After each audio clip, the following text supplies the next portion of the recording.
எல்லாம் கூறல. யாரெல்லாம் தப்பு பண்ணாங்களோ அவங்கெல்லாம் செத்துடணும். யாரெல்லாம்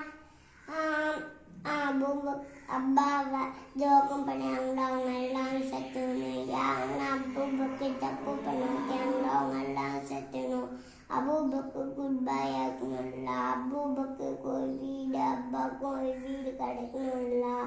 அப்பாவுக்கும் அபூபக்கருக்கும் நிறைய காசு கிடைக்கணும்ல, காரும் கிடைக்கணும்ல.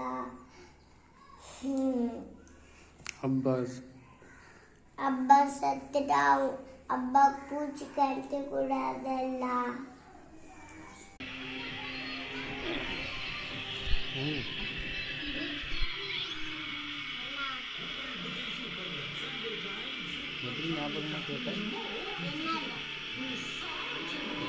சொல்ல வருதுதானே, அதுக்குள்ள எப்படி சொன்னேன் அதை